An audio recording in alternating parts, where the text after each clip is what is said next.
जब एक माँ गोद में उठाती है ना तो पूरे ब्रह्मांड का भविष्य उसके आंचल में पलता है। क्या आपने कभी सोचा है कि आपके स्पर्श में कितनी शक्ति कि वो एक शिशु को देवता बना दे और देवता को योद्धा।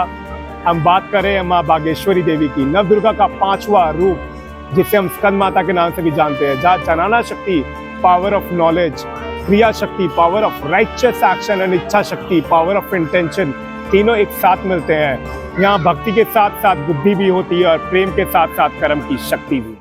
जब देवतागण, ऋषि मुनि और मनुष्य सभी तारकासुर के अत्याचारों से हार चुके थे, तब एक दिव्य अलौकिक शिशु का जन्म हुआ, कुमार स्कंदा। और जिस माँ के गर्भ से ये सेनापति जन्मे वो थी माता पार्वती, जिनके इस मातृत्व देवी रूप को हम कहते हैं स्कंद माता। स्कंद माता के रूप में माँ न केवल अपने पुत्र की जननी है बल्कि एक ऐसी शक्ति भी है जो सहनशीलता और रक्षा का रूप है। She is truly the goddess of motherhood and spiritual endurance. Skanda Mata का रूप अत्यंत दिव्य है क्योंकि वो अपने करुणा भरे रूप में कमल के फूल पर विराजमान रहती है। उनके गोद में होते हैं कुमार स्कंद, जिन्हें वो अपने दाएं हाथ से संभालती है। माँ के बाकी दोनों हाथों में रहता है कमल का फूल और एक हाथ दर्शाता है अभय मुद्रा को। इस रूप में माँ कोई भी अस्त्र धारण नहीं करती क्योंकि माँ का पूरा रूप ही ममता, आशीर्वाद और प्रेम से भरा हुआ होता है। स्कंद माता का ये रूप विशुद्ध चक्रों को एक्टिवेट करता है, जो कि थ्रोट चक्र भी कहा गया है। यहाँ से भक्ति, सत्य और वाणी की शुद्धि शुरू होती है। कहते हैं जब तारकासुर के वध का समय आया ना तो महादेव ने कुमार कार्तिक को 11 हाथ में 11 दिव्य अस्त्र दिए, पर वही माता पार्वती ने उन्हें 12वें हाथ में वेल दिया, शक्ति का ऐसा अस्त्र जो स्कंद माता का मुख्य शस्त्र बना।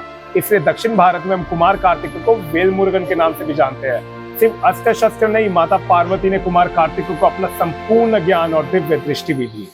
मेरा नाम श्रीमती मीना देवी है। मैं यहाँ का सेवायित हूँ। नवरात्र में 5वें दिन उनका दर्शन होता है।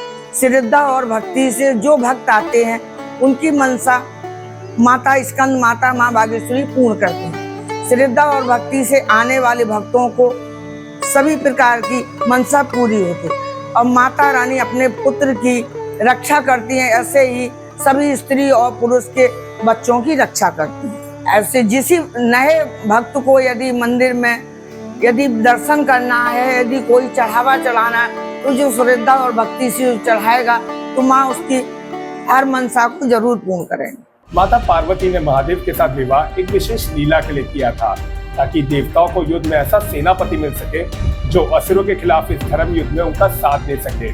उसी योग से जन्म हुआ कुमार स्कंद का, और तभी माता पार्वती कहलाई स्कंद माता।